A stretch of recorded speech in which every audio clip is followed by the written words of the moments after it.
you. Week after week, throughout the course of the race, we would get together with friends and family when we would watch the show together. One particular week, we were at a Boston Pizza. The lounge was full of family and friends. It was the second non-elimination. We had come in last again, but nobody knew that we were going to get saved.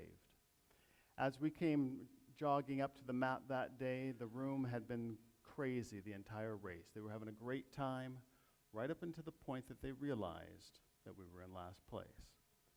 And as we come jogging up to the mat, we started getting the loser clap. Have you ever heard the loser clap? Yeah.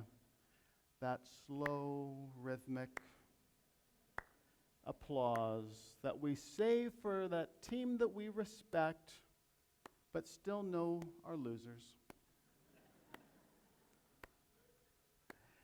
And as we came to the mat that day and we start getting the loser clap, for one brief moment in time, there were 4 people in that room, my wife, my son, my daughter-in-law, and myself. For one brief moment, we stood there like gods because we knew the future. We knew that not only was this a non-elimination leg, but we knew that we went on to win the whole thing. So when we come to the mat and John, the host, says to us, "Boys, you're the last team to arrive." However, this is a non-elimination leg, and you boys are still in this race. The entire room absolutely exploded in applause. They could not believe that this team had hit a second non-elimination leg. They couldn't believe that we had dodged the elimination bullet yet again and that we were going to survive this race. I ran around the room high-fiving everybody, having almost much fun as having won the whole thing. Here's my point in this story. If at any point along the course of the race we had ever checked out, decided to stop, taken a step back, and just gave up.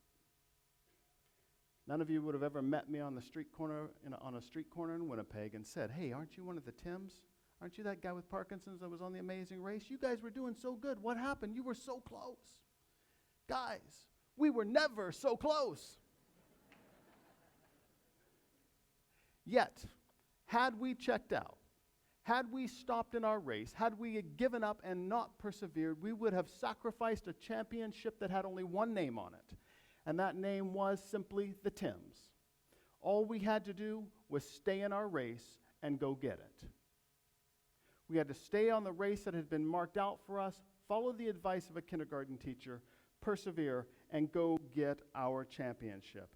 The same is true for us living with Parkinson's. We have no idea where the next win will come from. We have no idea when the cure may arrive. We have no idea when the next symptom control will come around the corner.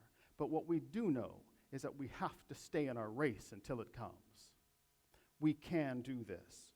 As we look to the future, let us not be filled with dread, but rather let us look to those who have gone before us, like Muhammad Ali, and find courage.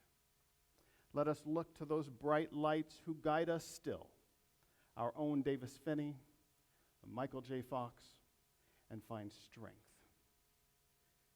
For we do not walk this road alone.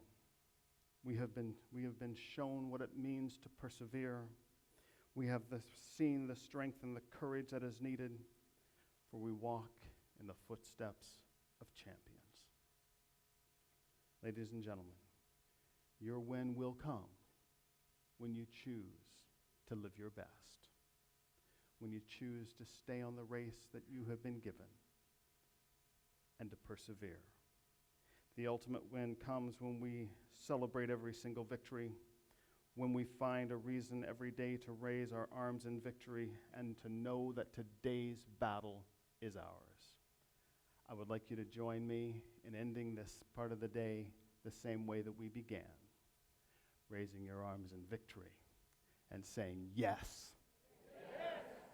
Every victory counts, and today we will live our best. Thank you very much.